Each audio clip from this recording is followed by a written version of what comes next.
የሆነ ቢዝነስ ጀምራችሁ ለከሰራችሁ የሚሆን ወደፊት የሆነ ስራ መጀመር ፈልጋችሁ እንዳትከስሩና ትርፋማ እንድትሆኑ የሚጠቅሟችሁን ሚስጥራዊ የሥራ ሂደቶችን ልንገራችሁ። እስከ መጨረሻው ድረስ ከኔ ጋር አብራችሁን ቆዩ።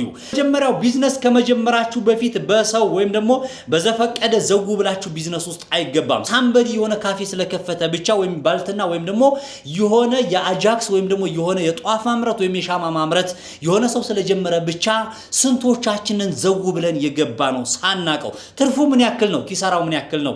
እቃውን ከየት ነው የምናገኘው? በርካታ ነገሮች አሉ። ጥናት ማለት ያ ነው። ቆም ብላችሁ የትኛውንም አይነት ቢዝነስ ከመስራታችሁ በፊት በዜሮም ተነሱ፣ በ10 ሺህ ብርም ተነሱ፣ በ50 ሺህ ብርም ተነሱ፣ 50 ሚሊዮን ብርም ይኑራችሁ። በነገራችን ላይ ትልልቅ ሚሊዮን ብር ያላቸው ሰዎች ቢዝነሱን መጀመሪያ አስጠንተው መሬት ላይ አውርደው አንብበው ምን ያክል ወደፊትስ ምን ያክል ሪዘርቭ ብር ያስፈልገኛል፣ አሁን ላይ ምን ያክል ነው የሚፈጅብኝ፣ ቻሌንጁ ምንድነው፣ እኔን ምን ያጋጥመኛል፣ የትኛው ንግድ ፍቃድ ያስፈልገኛል፣ እነዚህን ነገሮች ጥናት ማካሄድ ይፈልጋል። ያንን ቢዝነስ ስትጀምሩ የመጀመሪያው 1 2 3 ወር ላይ የቤት ኪራይ እየከፈላችሁ ወይም ደግሞ የተወሰነ ኪሳራ ሊያጋጥም ይችላል። ኪሳራ የሚያጋጥመው ስራው ላይ እናንተ ሰርቫይቭ እስከምታደርጉ ከስተመር እስከሚለምድላችሁ ድረስ ነው። የሆነ ቢዝነስ ሰው ይጀምርና ዘው ብሎ የሆነ ካፌ ከፍቶ ዛሬውኑ ወንበሩ የሚሞላ ይመስለዋል። ትልቅ ስህተት ነው እሱ። ስለዚህ ለዛች ለ1 ወር ለ2 ወር ለ3 ወር የሰራተኛ የምትከፍሉት ሪዘርቭ ብር ያስፈልጋቸዋል። ስለዚህ በተጨማሪ ምንድነው አጠቃላይ ለዛ ስራ በቂ የሆነ ካፒታል አለማዘጋጀት እናንተን የሚያከስራችሁ ነው። በአንደኛው በሁለተኛው ወር ላይ የምትከፍሉት ስለሌላችሁ ትከስራላችሁ፣ ከስራው ትወጣላችሁ። 2 3ኛ ላይ ልንገራችሁ። በጣም ለቢዝነስ እጅግ በጣም ወሳኙ ነጥብ ክቡራን ተመልካቾች ሎኬሽን ነው። ብዙዎቻችሁ እየከሰራችሁ ያላችሁት አሁን አንደኛው 4 ቢዝነስ ጀምሬያለሁ አለኝ፣ ዳቦ ቤት ጀምሬያለሁ አለኝ፣ ካፌ ጀምሬያለሁ አለኝ፣ ባልትና ጀምሬያለሁ አለኝ፣ የግብርና ግብአት ከገጠር እያመጣው ከተማ እየሸጥኩ ነበር፣ በእነዚህ ቢዝነሶች ከስሬያለሁ አለኝ። ወላሂ መኑኝ፣ እኔ አንድ ነገር ልንገራችሁና እነዚህ አሁን የተጠቀሱ ቢዝነሶች እጅግ በጣም ትርፋማ የሚያደርጉ የቢዝነስ ሐሳቦች ናቸው። በጣም ትርፋማ ናቸው። በዳቦ ቤት ማለት ነው። በነገራችን ላይ 2 3 ፎቅ ያለው ሰው አውቃለሁኝ። ተመሳሳይ ነው የሚሸጠው። 10 ብር የሚሸጠውን ዳቦ እናንተም 10 ብር የሸጣችሁት እሱም 10 ብር ነው የሚሸጠው። ለምንድን ነው ያ ሰው ትርፋማ የሆነው? መኪና አለው፣ ኑሮ የተሻሻለ ነው። ግን ሎኬሽን የሚባል ነገር አለ። የት ነው የከፈተው? የሰው እንቅስቃሴ ያለበት ምንም አይነት ቤት መስሪያ ቤት ያለበት ቦታ ላይ ሄዳችሁ ዳቦ ቤት ተከፍታላችሁ። ማን ነው የሚገዛችሁ? ዳቦ ቤት የሚከፈት የት ነው? ሎኬሽን ይወስናል። ካፌ፣ ልብስ ቤት፣ ኤኒ ቦታ ሰው የሌለበት ምድረ ቦታ ላይ እየከፈታችሁ ምድረ ባዶ ቦታ ላይ 10 15 ዳቦ ቤት ባለበት መደዳ ላይ ከፍታችሁ ዳቦ ቤት ከሰርኩ ትላላችሁ። ስለዚህ የመጀመሪያው ጥናት ምንድነው? ሎኬሽን የሚባል ነገር አለ። ፊት ለፊት ከሆነ መድፈር ይጠበቅባችኋል። ሰው እንቅስቃሴ ያለበት አሁን ኮንዶሚኒየም አካባቢ የከፈቱ ሰዎች ምን ያክል ትርፋማ ናቸው? በዳቦ ቤት ከሰርክ ያልከኝ ሰውዬ ለምንድን ነው የምትከስረው? ያ ሰውዬ 15 ብር የሚሸጠው ዳቦውን 10 ብር የሚሸጠው ዱቄቱን ከሰማይ ነው እንደሚያወርደው አይደለም። ከማከፋፈያ ነው የሚገዛው። አንተ የምትገዛው ከየት ነው? ሰፈር ካለ ሱቅ ነው የምትገዛው። ወይም ደግሞ አላወክበትም፣ ለሰራተኛ የምትከፍለው ሲስተም አላወከው። ወይም ደግሞ አንተ የምትሰራው ማታ የሆነ አምሽተህ ነው ማለት ነው። 24 ሰዓት ሊሰራ ይችላል። ወይም አንተ ባለቤት ስለሆንክ አትሰራም ማለት ነው። ስለዚህ አንተ መስራት ስራው ላይ መግባት ይጠበቅብሃል። የመጀመሪያ ሰርቫይቭ ለማድረግ ያ ሰውዬ ምንድነው ያደረገው? ራሱ እየሰራ ሌሊት እያደረ ራሱ እያቦካ ራሱ ዱቄቱን እየተሸከመ ሊሆን ይችላል። ይሄንን መከተል ይጠበቅብሃል። ስለዚህ የመጀመሪያው ሎኬሽን ምረጡ። ቢዝነስ በሎኬሽን ነው በቃ። እንዴ በጣም ብዙ ሰዎች የሚከስሩት ይሄ ነው። የማይሆን ቦታ ጀምሬ የትኛውም ቢዝነስ አያከስርም። ምናልባት ኤክስፓየርድ የሚያደርግ የማይቆይ ቢዝነስ ጀምራችሁ ፊት ለፊትም ቢሆን ልትከስሩ ትችላላችሁ። ከዛ ውጭ የሚያዋጣ ቢዝነስ ካፌ ከፍታችሁ የሰው እንቅስቃሴ እያለ ብዙ ሰው እያለ ከሰርኩ የምትሉበት ምክንያት አልገባኝም። ከሰሩ የተባለ ካፌ ጀምሬ እኔ እያገኘሁበት ነው፣ ትርፋማ ነኝ። እናንተ ለምን እንደምትከስሩት ሎኬሽን ነው በቃ። ሎኬሽን ሳትመርጡ አትግቡ። ቡቲክም ክፈቱ፣ ምንም ክፈቱ፣ ምርጥ ቦታ ካላገኛችሁ በጣም ትልቅ ስህተት ነው። ስለዚህ ብዙ ሰዎች የከሰሩበት ምክንያት እመኑኝ፣ እናንተ ቢዝነስ ጀምራችሁ ይሄንን ቪዲዮ ከስራችሁ ያያችሁኝ ያላችሁ ሰዎች ጥናት አድርጋችኋል ወይ? እናንተ ነው የምጠይቃችሁ። ለዛ ካፒታል በቂ ብር ይዛችሁ ገብታችኋል ወይ?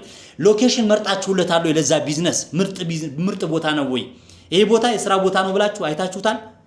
የሥራ ቦታ የሚባለው ለመሆኑ ምን ሲኖር ነው? ሰው በሌለበት ምድረ በዳ ሶሪያ የመሰለ ቦታ ላይ ምንም የሌለበት ቦታ ላይ ሰው እንቅስቃሴ የሌለበት ቦታ ላይ የማይመች ቦታ ላይ ዲኮር ሳታደርጉ ሳታሳምሩ ሎኬሽናችሁ ምርጥ ቦታ መሆኑን ሳታውቁ የጀመራችሁ ሰዎች አላችሁ። እንቀጥል።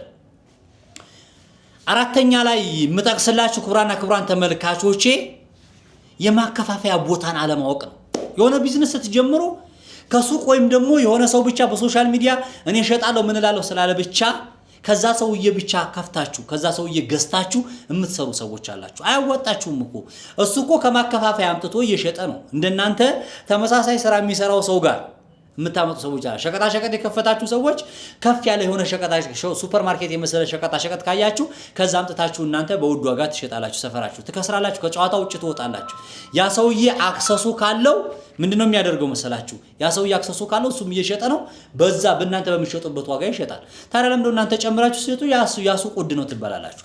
የልብስ ሊሆን ይችላል፣ የሸቀጣ ሸቀጥ ሊሆን ይችላል፣ የባልትና ሊሆን ይችላል፣ ኤኒ ማቴሪያል የትኛውም አይነት ነገር። ለምሳሌ እኔ ካፌ ካለኝ ካፌ ለምሳሌ ለውዝ ምገዛ ከሆነ ከማከፋፈያ መግዛት አለብኝ በደርዘን ከየት ከመርካቶ የተሻለ ትርፋማ አለመሆን ነው። ስለዚህ የማከፋፈያ ቦታን አለማወቅ ወይም ደግሞ በጅምላ የሚሸጥበትን ቦታ አለማወቅ። ከሰፈር ዝም ብላችሁ አስቤዛ ከአስቤዛ በጣም ትልቅ ትርፍ ታገኛላችሁ። አስቤዛ ያከስራል ከጀርባችሁ። ስለዚህ እዚህ ላይ ከፍተኛ ጥረት ማድረግ ይጠበቅባችኋል።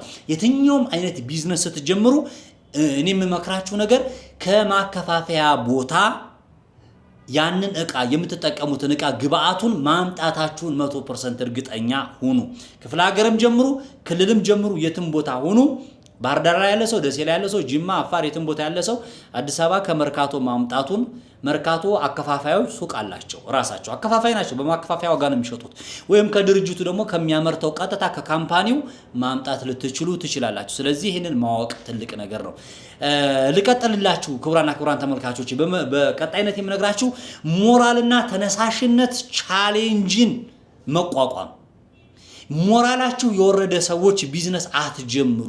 ቻሌንጅን የማትቋቋሙ ሰዎች፣ ወርዳችሁ የማትጀምሩ ሰዎች፣ ዝቅ ማለትን የማትችሉ ሰዎች ካላችሁ፣ በቤት የማትታዘዙ ወይም ደግሞ ይሄን ዝቅ ብዬ አልሰራም እኔ ሰራተኛ ሆኜ ልሰራ ነው። ቡቲክ ከፍታ እሷ ተሽሞንሞና ቦሌ ትሄዳለች። ምን ሰራተኛ 8000 ብር 7000 ብር እሷ ሴልስ ሻጭ ትገባለች። እሷ እንዳንቺ ሆና አትሸጥም እህቴ። አንተን ወክሎ የሚሰራ ሰራተኛ በፍጹም አታገኙም። እናንተ ቆሙ መጀመሪያ ስራው ላይ። ስራው በሁለት እግሩ እስከሚቆም ድረስ እናንተ መጀመሪያ እዛ ስራው ቦታ ላይ ተገኙ። እናንተ ካፌ ከሆነ የምትከፍቱት አስተናግዱ። እኔ ካፌ ስከፍት አስተናግጃለሁ። ቦታው ላይ ቆሜ እንዴት ነው ምግቡ እንዴት ነው እያልኩኝ ከዛ በኋላ አስተናጋጅ ቀጠሬን በጎን ጠይቃለሁ። ምን ሰጧችሁ? እኔን ነገር የትኛውን ቢዝነስ ስትጀምሩ እናንተ ቻሌንጁን ተቋቋሙ። ዝቅ ማለት ማትችሉ ከሆነ አትጀምሩት። ቢሮም ቢሆን ተጥሮ ምንድነው የሚባለው ተለፍቶ ነው። ስለዚህ ቻሌንጅ መቋቋም መቻል አለባችሁ። እኔ ወጣለሁ ከመጀመሪያው እኔ ካፌ ስከፍት አስተናጋጁኝ መስራት እችላለሁ ወይ ብላችሁ ራሳችሁ ማሳመን መቻል አለባችሁ። ባልትና ቤት ስትከፍቱ ነገ ችግር የለውም ማከፋፈያ ሊኖራችሁ ይችላል። ነገ ባልትናን በምድሪቷ ቦታ ላይ መኪና ገዝታችሁ በየቦታው ታከፋፈሉ ትችላላችሁ። እሱም ግን ከጀርባ የእናንተ እጅ መኖር አለበት። እናንተ ባልትናውን ስለከፈታችሁ ተኮፈሳችሁ የሆነ ቦታ ላይ ቢዝነሱን ብቻ ብሩ ወደ አካውንት እየገባላችሁ ብቻ አይደለም፣ ቦታው ላይ መገኘት አለባችሁ። ስራ ሸርተት ይላል። ሰራተኛ ባለጌ ነው። በጣም ጎበዞች አሉ፣ ታታሪዎች አሉ። ግን ማንም ቢሆን ወንድማችሁም ቢሆን እህታችሁም ብትሆን ስንፈት አለ፣ ቸልተኝነት አለ። ስለዚህ ያ ማለት ነው እናንተ ዝቅ ብላችሁ እዛ ቦታ ላይ መገኘት ማለት ያ ነው። ቻሌንጅን መቋቋም መቻል አለባችሁ። ትርፍን፣ ኪሳራን፣ መውረድን፣ ዝቅ ማለትን፣ መዋረድን፣ መሰደብን ዝቅ ብላችሁ መሆን አለባችሁ። ወደ ስደት ሄዳችሁ እህቶች ወንድሞቼ ትሰደባላችሁ፣ ትረገጣላችሁ አይደል? ጽዳት አልሰራችሁም አላጸዳችሁም ተብላችሁ ዝቅ ትባላላችሁ። ግን እናንተ እዚህ ኢትዮጵያ ውስጥ ላይ የሆነ ቤት ፋርማሲ ብትከፍቱ የጽዳት ሰራተኛ ትቀጥራላችሁ አይደለ? ውጭ ሀገር ሄዳችሁ ታጸዳላችሁ። ስለዚህ ከፍተኛ እዚህ ቦታ ላይ ቻሌንጁ ለመቋቋም ሞራላችሁ ከፍተኛ የሆነ ተነሳሽነት መኖር አለበት። አዎ ያዋጣል፣ ልብስ ቤት ጠንክሬ እሰራለሁኝ የሚል ከራስ ተነሳሽነት ያስፈልጋል። ተግባብተናል። ስለዚህ እዚህ ላይ ከፍተኛ የሆነ ጥረት ስለሚያስፈልግ ልብ በሉ። ይሄንን ያመኑ ሰዎች እኔ በዚህ ላይ ሁሌም እናገራለሁ። ጉራጌዎችን እያቸው ጉራጌዎችን ሁሌም አደንቃቸዋለሁ። ሸቀጣ ሸቀጥ የሚክፈቱ ቡቲክ የሚክፈቱ ምን የሚክፈቱ ከሱቃቸው ያወጡም ግደሏቸው። ኳስ እንኳን ለማየት እሄድ ሱቃቸውን አይዘጉም። ከፍተኛ የሆነ ኳስ የመደገፍ ፍላጎት አላቸው። ግን በሬዲዮም ቢሆን እዛ ይሰማሉ። ሽሮ እዚህ ጋር እያስተናገዱ ሽሮ ወጥ ፊት ለፊታቸው ዲስፕሌይ ላይ ወይም ደግሞ ፊት ለፊት ያለው መሸጫ ቦታቸው ላይ ሽሮአቸውን እየሰሩ ይበላሉ። በጣም የሚገርም ማለት ይሄ ነው ቻሌንጅ ማለት። እዛቸው ያድራሉ ሱቋ ላይ እስከ 6 ሰዓት ይሰራሉ። ሌሊት ደግሞ 10 ሰዓት ተኩል 11 ሰዓት ላይ ይከፍታሉ። እናንተ ሌሎቻችሁ ይሄንን ቻሌንጅ ተቋቋማላችሁ? 11 ሰዓት ተኩል 12 ሰዓት ላይ አይደለም የምትዘጉት። ቡቲክ ከከፈታችሁ የከሰራችሁ ሰዎች ስራ የገባ ሰውዬ ማታ ነው ረፍቱ። አሁን እንደው ፈጣሪ እድሜ ለመንግስት እስከ 3 ሰዓት እስከ 4 ሰዓት ግዴታ ነው ስሩ አላችሁ። ውጭ ሀገር ያላችሁ ሰዎች 24 ሰዓት አይሰራም? ሌሊት ስራ አለ አይደለም? በሰዓት ነው የምትሰሩት አይደል? ማታ የመሸበት ነው። ምን አለ በሰዓት ከሚንከራተት አንድ የመንግስት ሰራተኛ አንድ የድርጅት ተቀጣሪ ቀን ላይ ስራ ነው። ማታ ምን አለ ወክ ያደረገ ማታ ላይ 1 ሰዓት ተኩል 2 ሰዓት ላይ ሊገዛችሁ ይችላል። ካፌ መጥቶ ይዛ ሰዓት ነው የሚጠቀመው። ካፌ 12 ሰዓት ላይ 1 ሰዓት ተኩል ላይ 2 ሰዓት ላይ ልንዘጋ ነው ውጡ ይባላል። እኔ ይገርመኛል። የኔ ካፌ መታችሁ ቼክ አድርጉ። እስከ 4 ሰዓት ይሰራል። ካፌ አለው ሰራተኛ ከወጣን የራሴ ይዛ ልቆም ይችላል። ሰራተኞች ይሰራሉ። መክፈል ያለብኝን ከፍዬ እስከ 4 ሰዓት ድረስ ይሰራሉ። እናንተስ እዚህ ላይ እንዴት ነው? ጧት በሌሊት ትከፍታላችሁ ወይ? ጽዳት 3 ሰዓት ላይ ቁርስ ለመብላት ስትሄዱ በነገራችን ላይ ሰው የመንግስት ሰራተኛ የሚሆን ሆነ ሳምበዲ እኮ የሚገባው ስራ ተማሪም የሚገባው የቤቱ ቁርስ የማይሰራለ 2 ሰዓት ላይ ሰው ስራ ይገባል እኮ። 1 ሰዓት ተኩል ላይ ካፌያችሁን ከፍታችሁ ስራ መጀመር መቻል አለበት። 12 ሰዓት ላይ ጽዳት ተጸድቶ ማለቅ አለበት። 3 ሰዓት ላይ ስንሄድ ካፌ ገና እየተከፈተ ነው። ጽዳት እየተጸዳ ነው ገና። ባለቤቱ አልመጣም፣ ማስቤዝ አልተሟላም። የሆነ ቁርስ ስጠይቁ እሷ ነገር እንኳን የለችም። እስቲ ቆይ ቡና ኮፊ ሃውስ ሰው በጧት ነው መጠጣት የሚፈልገው። ሱስ ያለበት አለ በጧት ቡና መጠጣት ይፈልጋል። 3 ሰዓት ላይ ቁርስ ቤት ስትገቡ ቡና የለም። መቼ ነው የምታተርፉት ታዲያ? መቼ ነው የምትሰሩት? ሰው በሚመጣ ሰዓት ላይ ካልተገኛችሁ፣ ሰው በሚመጣ ሰዓት ላይ ቢዝነሱን ካልጀመራችሁት መቼ ነው የምትጀምሩት? ሰው ትርፋማ የሆነ ነው። እዩዋቸው ኮሪደር ላይ አሁን ሌሊቱን በሙሉ የሚሰሩ አሉ። መብራት ያለበት ቦታ ላይ አብሩ። እናንተ ንቁ፣ ስሩ፣ አትተኙ። ለምን ምን የሚያስተኛ ነገር ምን አለ? ሀብታም ነን እንዴ? ሀብታም እንኳን አይተኛም። በነገራችን ላይ ሀብታም አይተኛም፣ ሌሊትም እንቅልፍ የለው። እኛ ድሆች ግን ኩራተኛ ነን። እኛ ድሆች ግን ሰነፍ ነን፣ ቸልተኛ ነን። ሰዎች ከመሬት ተነስተው እየተቀየሩ እኛ ግን ይሄው በጣም ስናገር አግሬሲቭ ከሆንኩባችሁ፣ ስናገር ስሜታዊ ከሆንኩባችሁ በጣም ይቅርታ አድርጉልኝ። ራሴም የፈጠርኩት ስህተት ሌሎችም ስህተት የፈጠሩት ስለሆነ ከፍተኛ ጥንቃቄ ያስፈልጋችኋል። እዚህ ላይ ከምንም በላይ አስቡበት ላችሁ ፈልጋለሁ። ቻሌንጅ 6ኛ የከስተመር አያያዝና ድርጅታችሁን ማስተዋወቅ። ከስተመር አያያዝ ማለት ምንድን ነው? ከስተመር አያያዝ ብዙዎቻችሁ ልብስ ቤት ስንገባ፣ ካፌ ስንገባ እንዴት ነው የምታስተናግዱት? አቤት ከገዛ ግዛ ካልገዛ የራሱ ጉዳይ ይመስላል። ወላሂ አንዳንዶቻችሁ እንትና ስትሄዱ፣ መርካቶ ስትሄዱ ወይ ፍቅር ወንበር ይሰጧችኋል፣ ሩጣው ሻይ ቡና ሸሚያ ያስይዟችኋል። አቤት ብዙዎቹ ደግሞ ፊታቸውን ሲኮሰኮሱ ገና ስትገቡ በልብስ የሚገምቱ ሰዎች አሉ። ባለባበስ ሰውን ባለባበስ አይታወቅም እኮ 15 ሺህ ብር የ20 ሺህ ብር ቃል ሊገዛ ይችላል። ከገዛ ግዛ ካልገዛ የራሱ ጉዳይ። እዛ ጋር ልብሱን የሆነ ነገሩን አስተሰው ለማስተናገድ ምን ፈለክ ምናምን ገና ዋጋ ሮጦ የሚናገሩ ሰዎች አሉ።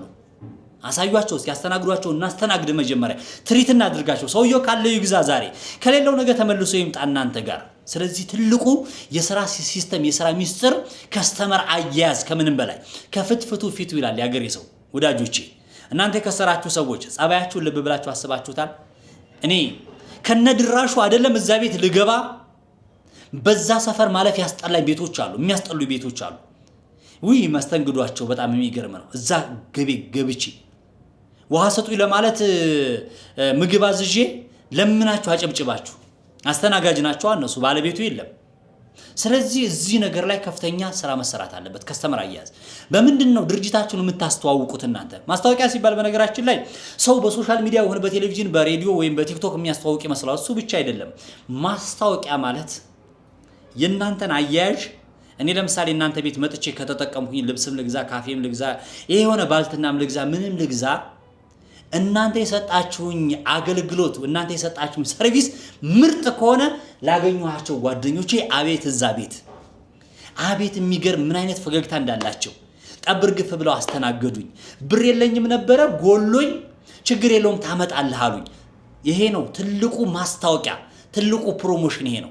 ማውዝቱ ማውዝ የሚባል ፕሮሞሽን አለ። ክቡራና ክቡራን ተመልካቾች ይሄ አፈቀላጤ በሚዲያ የምታስተዋውቁት የሚያስተዋውቁት ምናም በፎቶ አሳይታችሁ በቪዲዮ አሳይታችሁ ቤታችሁ ሲመጣ ምንም ባዶ የሆነ ቢዝነስ አለ። ዞራችሁ ቆም ብላችሁ የማታስቡ የቤታችሁ ጽዳት ዜሮ የሆነ ዝም ብላችሁ የምታወሩ እጃችንን ለመታጠብ ምን የመሰለ ካፌ ከፍተው ምን የመሰለ ሆቴል ከፍተው በጆግ እንደዚህ የሚያሳጥቡ ሰዎች አሉ። ለምንድን ነው ሄዳችሁ የ2000 ብር የ3000 ብር የሆነ ጃር መግዛት አቅቷችሁ የሆነ ነገር መግዛት በርሚል ገዝታችሁ ህንጻ መሳሪያ ሄዶ እኮ ቧንቧ አድርጎ ያችን ቧንቧ አድርጎ ከዛች እየከፈትን ውሃ ከሌለ የለም ነው ወይ ሮቶ አድርጋችሁ ከላይ በሆነ ስቦ ለመጠቀም ዘመናዊ ለማድረግ ሳሙና የለም ላርጉ የለም ለመታጠቢያ እባካችሁ ስጡ ይብላችሁ ሽንት ቤት ጽዳቱን ይዩት የሆነች 4000 ብር የ5000 ብር 200,000 ብር ቤት ተከራይቶ እየሰራ ጽዳት ላለማዘጋጀት ሽንት ቤት በየደቂቃው ገብቶ የሚያጸዳ ሰው ያስፈልጋል ይሄንን ላለማጸዳት እንትን ላለማድረግ ሽንት ቤቱ እየሸተተ ሽንት ቤቱ ጽዳት ሳይኖረው ጠረጴዛው ወይም ደግሞ እዛ ጋር ያለው ቤት ጽዳት ሳይጸዳ መስተንግዷችን ዜሮ እየሆነ እኛ ድርጅት ከፍተናል እንላለን ትንሽ ብር ነው ከፍላችሁ ብታጸዱ ከዛ ይጀምራል አቤት ሽንት ቤታቸው ሲያስጠላ እዛ ሆቴል ላይ የሚል ሰው አለ በቃ በላው ጠጣው ሽንት ቤት ልጸዳዳ ይችላል እጄን ስታጠብ ንጹህ ቦታ ላይ ብመለከትስ ሽንት ቤቱ አካባቢ ላይ ዲኮር ብታደርጉስ ቢያምርስ ምንድነው ችግሩ የሆነ አትክልት ችግኝ ቁጭ ብታደርጉበትስ ጨለማ ከሚሆን የሚያምር መብራት ብታደርጉበትስ ምን ችግር አለው ሴቶቹ ደስ ይላቸዋል ፎቶ ሲነሱ ሰልፊ ይነሳሉ ደስ ይላቸዋል ፈገግታ ለዛም ብለው ሊገቡ ይችላሉ እሱን ጭምር ወንበራችሁ የሚንቋቋ የሚንቀሳቀስ እንደፈለገ ይሆነ ለወንበራችሁ ምንም አይነት ግድ የሌላችሁ ከስተመሩ በልቶ ይሄድ እንጂ ግድ የሌላችሁ አጉል ብር የምትቆልሉ ሰዎች ይሄ ነገር ነው ኪሳራ የሚያስገባቸው ይሄን ነው ዛሬ አግሬሲቭ ሆኜ የሚነግራችሁ ለዛ ነው ስለዚህ እነዚህ ነገሮች ከዛን ቀጥልና ሰባተኛ ልንገራችሁ ከገቢዎችና ከግብር ጋር ያለው ሂደት አለማወቅ መደንገጥ ገና ለገና ገቢዎች መጡ ተብሎ ግራ መጋባት ይሄ የጀመርኩት ቢዝነስ ምን አይነት ግብር ነው የሚያስከፍለኝ ምን አይነት ሲስተም ነው መጠቀም ያለብኝ ምን ያክል ነው የምከፍለው አቤቱታ ማቅረብ ይችላል ሆይ መብቴን ማስጠበቅ ይችላል ሆይ የሆነ ሰውዬ ስላወራ ብቻ የሆነ ግብር ስለተጫነበት ብቻ እነሱን ፈርተው ገና ለገና ገቢዎች እንዴ በንግድ ፍቃድ የተያዘ ያከስረኛል ገና ሲመጣባቸው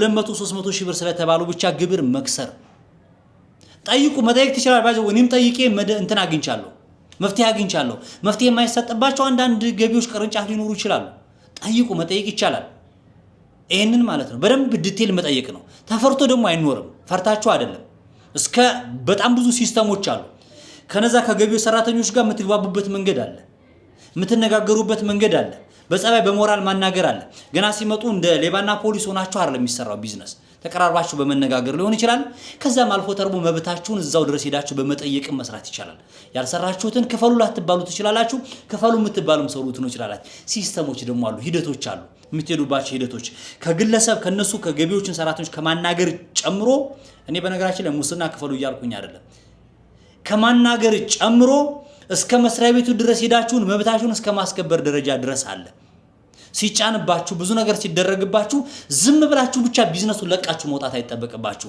ከዛም ደግሞ ገቢዎችን ፈርታችሁ እስከመቼ ድረስ ህይወት መቀጠል አለበት እየሰራችሁ መጋፈጥ መቻል አለባችሁ እነዚህ ነገሮች ማወቅ አለባችሁ ምን አይነት ንግድ ፍቃድ ነው የሚያስፈልገኝ እዛ የከፈትኩት ቢዝነስ ላይ ምን አይነት ተጨማሪ ስራዎችን መስራት አለብኝ ቆም ብላችሁ ማሰብ አለባችሁ ብዙ ሰዎች የምትሸወዱት ያንን ነው ልብስ ቤት ከፍታችሁ ልብስ ብቻ የምትሸጡ ሰዎች አላችሁ በተጓዳኝ አብሮ የሚሸጥ ነገር አለ ከንግድ ፍቃዱ ጋር የተያዘ ላቢያጁ ስትከፍቱ ዘይት ቤት ተሰራላችሁ ጎሚስታ ተሰራላችሁ አያችሁት ቢዝነስ ራሱ ጎሚስታ ራሱን የቻለ አትራፊ ቢዝነስ ነው አይደለ ዘይት ቅባት መሸጫ ቢዝነስ አትራፊ ነው አብሮ ሻይ ቡና እዛው ውስጥ ላይ መሸጥ አብሮ ተያያዥ ነገር ነው ስለዚህ ነው አንዱ እንትን ቢላችሁ አንዱ ታተርፉበታላችሁ እነዚህ ነገሮች አሉ ይቀጥላል ኮስሞቲክስ ተከፍቱ አብሮ የሚሄዱ ስራው ቢዝነሶች አሉ ስለዚህ ከገቢዎች ጋር ከመንጋ ያለው ነገር ማወቅ ነው ስምንተኛ ላይ የመጨረሻ መነግራችሁ የሚያከስራችሁ ዋና የገንዘብ ወይም ደግሞ የትርፍ አያያዝ ገንዘብ አያያዛችሁና ትርፍ አያያዛችሁ ገና ቢዝነስ ስለተጀመረ ብቻ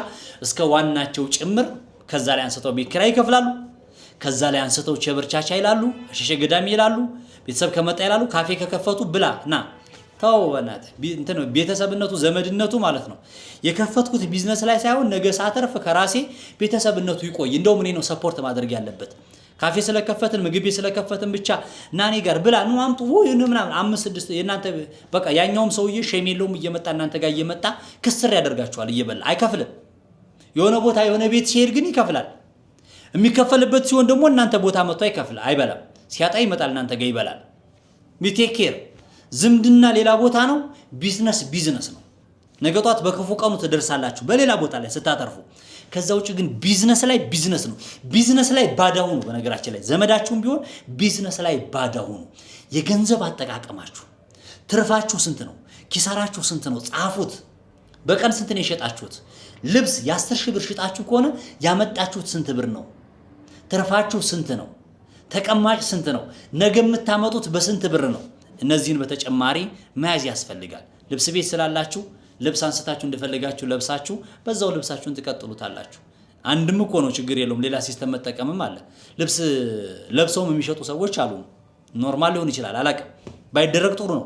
ከተደረገም ደግሞ ብልጠት መጠቀም ጥሩ ነው። ስለዚህ ገንዘብ አያያዝ ትርፍ ላይ ይሄ ነው ትልቁ ችግራችሁ። ማኔጅመንት አካውንቲንግ አለማወቅ፣ ጓደኛ አለመምረጥ፣ ቢዝነሱን አለማወቅ። እናንተ የሚመጥናችሁ ውስጣችሁን ደስ የሚለው ቢዝነስ የትኛው ነው? የትኛውን ቢዝነስ ስትጀምሩ ውስጣችሁን መሳብ አለበት። ሞራል የሚሰጣችሁ ደስ ብሏችሁ የምትሰሩት ቻሌንጅ የሌለው ስራ የለም። ግን ደግሞ ደስ ብሏችሁ ደስ የሚል ስቃይ ይባላል አይደል? በፊልምና በሌላ ነገር ደስ የሚል ስቃይ እያሰቃየ ግን ገንዘብ የምታተሙበትን ቢዝነስ ነው መምረጥ ያለባችሁ። የትኛውም ብያችኋል። እዚች ምድር ላይ ያለ ቢዝነስ እንደው ስርቆትም እኮ ያዋጣል እኮ ክብራን ተመልካቾች፣ የትኛውም ቢዝነስ ያዋጣል። ግን ብልጠት ተጠቀሙ። ሁሉም ቢዝነስ ያዋጣል፣ ግን ትርፋቸው ሊለያይ ይችላል። ስለዚህ ይህን ነው የምላችሁ። እነዚህን ሲስተሞች ስለተጠቀሙ ጥናት፣ ለዛ በቂ ካፒታል ማስቀመጥ፣ ሎኬሽን መምረጥ፣ ሞራል ወይም ደግሞ ለዛ ስራ ተነሳሽነት መኖር፣ የከስተመር አያያዝና ድርጅታችሁን ማስተዋወቅ፣ ከገቢዎች ጋር ግብርና አጠቃላይ ያለውን ከንግድ ፍቃድ የተያዘ ነገር ሲስተሞችን አለማወቅ፣ የገንዘብ ወይም የትርፍ አያያዝ እያለ ይቀጥላል። የማከፋፈያ ቦታዎችን ማወቅ። እነዚህ ነገሮችን ካወቃችሁ እመኑኝ አትከስሩ፣ በፍጹም አትከስሩም። ከዛ ውጪ እንግዲህ አላቀሙ ጸሎት አድርጉ ወይ ዱዓ አድርጉ። አንዳንዴ እኮ የተረገመም ነው ይባላል፣ አንዳንዴ ድልም ነው ይባላል። በፈጣሪም አናሳብብ፣ ግድ የላችሁ። ፈጣሪ እንድናሰብ አይምሮውን ሰጠን፣ እጅና እግሩን ሰጠን እንድንሰራ። ስለዚህ ልቦና ይስጠን። ከሱስ እንውጣ፣ ሱስ ውስጥ አንጠቀም። ብዙ ሰዎች ትታማላችሁ። ለምሳሌ ጉራጌ ሸቀጣ በተለያየ በሆነ ቢዝነስ ላይ ተሰማራችሁ ሰዎች ጫት የምትቀሙ አላችሁ። ጉራጌዎች ጎበዝ ናቸው፣ ግን ጫት ትቀማላችሁ። ግልጹ ነው መነግራችሁ ፊት ለፊት።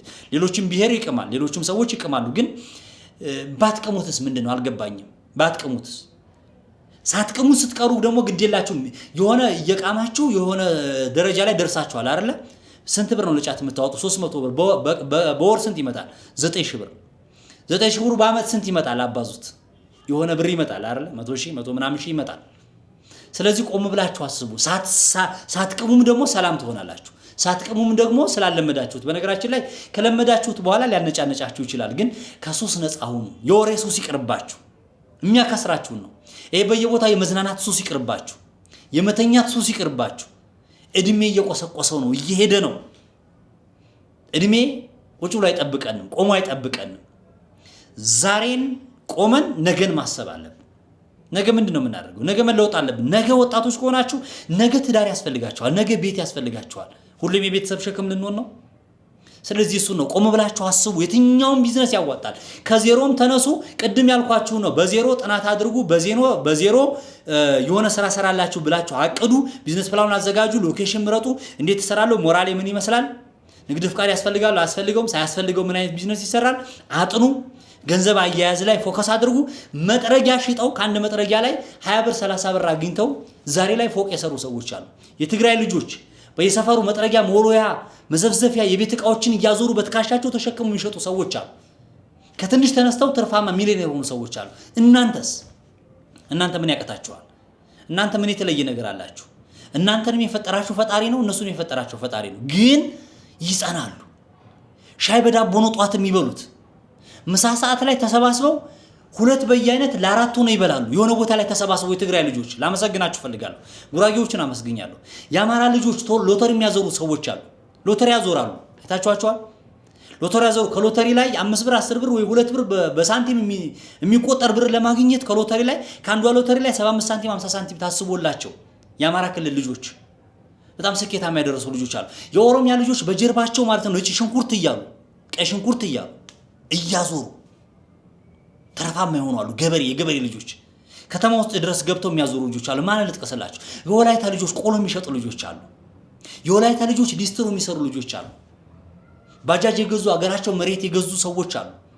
ሞተር ሳይክል ገዝተው የሚሰሩ አሉ። ደቡብ ላይ ፍራፍሬ ማምረቻ የከፈቱ ሰዎች አሉ። የደቡብ ልጆች ሁሉም አሉ። ስለዚህ እናንተ ምንድነው የተለየን ያለ ነው እኛ። ስለዚህ ቅድም ያልኳችሁን ግድ የላችሁም። እነዚህ ናቸው የሚያከስሯችሁ። ጥናት አድርጉ። ስደት ከመሄዳችሁ በፊት ራሱ ቆም ብላችሁ ከስደትም ስትመለሱ እነዚህ ቅድም ያልኳችሁን ነገሮች ሰዎች ሚሊዮነር የሆኑት ይሄንን ነው። ዝም ብሎ በደረቁ መስራት መልፋት አይደለም። ሳታውቁት አይናችሁን ጨፍናችሁ እንደ ጋሪ የምትሄዱ ከሆነ ገደል ትገባላችሁ። አዎ ትከስራላችሁ። ቆም ብላችሁ ማሰብ ያስፈልጋል። ውድ ተመልካቾቼ ብዙ አወራችሁ፣ ብዙ ለፈለፍኩባችሁ። አንተ ምን ኖሮ ነው ልትሉ ትችላላችሁ። ግድ የላችሁ። የኔን ቢዝነስ የኔን የሆነ ነገርም እንደው ግድ የላችሁ መቁጠር ተውትና አለ ብያችኋለሁ። 10 ድርጅት ማስተዳደራችኋለሁ። አልከሰርጉባቸውም። አልহামዱሊላህ አጥንቼ ስለገባው በደንብ ካፒታል ስላዘጋጀሁኝ ብልጠት ስለተጠቀምኩኝ ማስታወቂያ ስለተጠቀምኩኝ ገንዘብ አያያዥን ጎበዝ ስለሆንኩኝ አሳምቡሳ እየበላው ሻይ በዳቦ እየበላው እነዛን ቢዝነሶች ራን ስላደረኳቸው ስለቀጠልኩባቸው ሰው እንዴት ነው ምንድነው ይሄ ልጅ እንዴት እንደዚህ አይነት ምናምን እዚህ ቦታ ይገኛል? ትልልቅ ፊልሞችን ሰርቻለሁ። ትልልቅ ካፒታሎችን ትልልቅ ሚሊዮን ብሮችን አንቀሳቀሻለሁ። ግን የሆነ ቢዝነስ ጀምር ደግሞ ዝቅላለሁ። አትክልት ኮትኩቻለሁ። ቀይ አፈር ውስጥ ገብቼ ማለት ብዙ ነገር አድርጌያለሁ። ቪዲዮ ረዘም ብሎባችኋል፣ ይጠቅማችኋል። ምክንያቱም እኔ ከኪሳራ እየታደግኳችሁ ነው። ቪዲዮ ቢረዝምባችሁም ሁሌ እንደዚህ አይነት ሐሳቦች ባመጣባችሁም አደራ እንዳትሰለቹኝ። ቢዝነስ ከመጀመራችሁ በፊት ሚሊዮን ብሮችን እንዳትከስሩ እየጠቀምኳችሁ ነው ብዬ ስለማስብ ነው። ስለዚህ ውድ ወዳጆቼ የምወዳችሁ ሆይ እንድትከስሩብኝ አልፈልጉም። ለሌሎቻችሁ ለሌሎችም ይህንን ቪዲዮ ሼር አድርጉላቸው፣ ላይክ አድርጉላቸው፣ ለወንድሞቻችሁ አድርሱላቸው። የምትመለከቱበትን ሶሻል ሚዲያ ፕላትፎርም ማለት ነው። ዩቲዩብ ላይ ካላችሁ ሰብስክራይብ አድርጉ፣ ቲክቶክ ላይ ካላችሁ ደግሞ ፎሎ ላይክ ሼር አድርጉኝ። ነገ ከነገ ወዲያም እንቀጥላለን። ዛሬ አሁን እንዳያከስራችሁ ሲስተሙን ነገርኳችሁ አይደል? እንዳትከስሩ። ነገ ከነገ ወዲያ ደግሞ ከዜሮ ተነስታችሁ በ10 ሺህ ብር በ20 ሺህ ብር በ50 ሺህ ብር በ50 ሚሊዮንም በፈለገ ሚሊዮን ብር ይኖራችሁ ኢንቨስት አድርጋችሁ ትርፋማ የምትሆኑባቸውን ምርጥ የቢዝነስ ሐሳቦች ይዤላችሁ እመጣለሁ። ቅንነት ይሁን፣ ደግነት ይሁን፣ መልካምነት ይኑር። የተሰማችሁን ኤኒ ነገር ኮሜንት ቦታ ላይ አስቀምጡልኝ። ለዛሬ ይህንን ይመስል ነበረ። ማአሰላም